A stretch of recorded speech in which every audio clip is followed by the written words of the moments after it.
and welcome again to another edition of Fort Fuel News. I'm Vanessa Van Gelder. Today we are joined by Michaela Steiner. Hello. Hi, thanks for having me, Vanessa. Yes, thanks for coming. What is the fossil fuel divestment campaign? So the fossil fuel divestment campaign is actually a student movement happening at over 500 institutions globally, and it's happening here at Fort Lewis. And so essentially the aim of this campaign is to divest the Fort Lewis College Foundation from the top 200 coal, oil, and natural gas corporations within 5 years. Wow, that's really cool. Yeah, thanks. How does the campaign raise money, and is it nonprofit? We are a completely nonprofit student movement. We actually don't raise any money, so we get all of our support from the students. So it's definitely a people-powered movement, and we've been able to get 900 student petition signatures so far, approximately, and really generated a lot of support, brought a lot of awareness to the current climate change situation happening, and we really don't raise funds because we personally believe that it's really the people that give it the power. That's great. It sounds like you guys are getting a lot of support. Yeah. What fossil fuel issues do you see taking place here in the Four Corners region?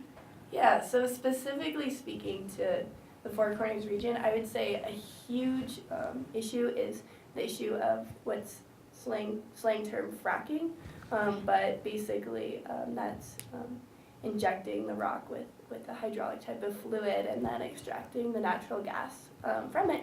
And this is super prevalent in the region.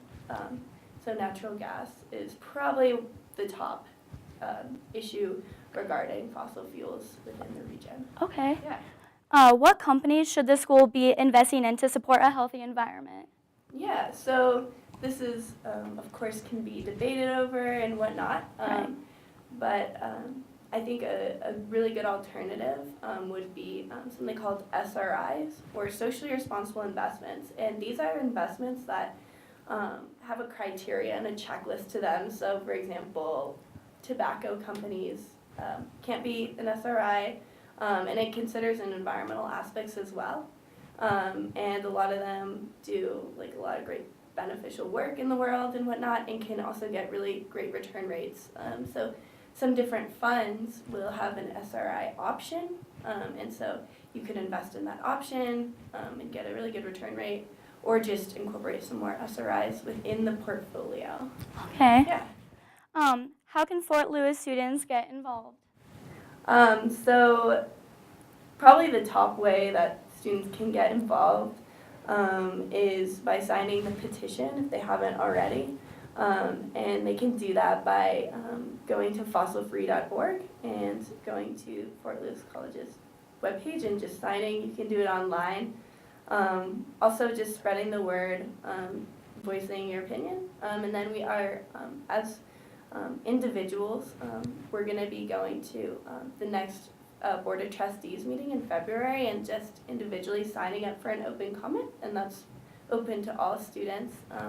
So if students are really in support of this issue, they can totally come and sign up for an open comment and just engage in the public participation for 2 minutes each. So that's something that they can do as well if they want to really voice that opinion. That will be in the Bias-Theta room at 8 a.m. on February 7th. Wow, that's great. What other organizations or community programs is the campaign affiliated with? Mm-hmm. So currently the campaign is housed under the umbrella of 350.org. So that's like the parent organization. And then that's why it's happening globally, is because it's got a global organization that it's housed under, essentially. And so that's the main affiliate that's affiliated with. Here locally, we're actually building up a coalition of RSOs, or registered student organizations, at the college. So we have about 5 different RSOs currently in that coalition, and are hoping to just continue to build it as well. And then we are also working with SASCO, or the Sustainability Alliance of Southwest Colorado. And we're working on a dual campaign with the city to have the city of Durango divest by approaching the Colorado Trust, which is the fund that they currently invest in, and see if they'll provide an SRI option that the city could then invest in, and have over 200 different municipalities in Colorado then be able to invest in an SRI option by approaching the fund directly. So we've been working with SASCO as well to get more of the Durango community involved. That's great. Yeah. You guys have so Yeah. much support. Yeah. That wraps up this edition of Fort Fuel News. Be sure to go online for all your campus news and check the big yellow boxes for our print issue. I'm Vanessa Van Gelder. Go Skyhawks.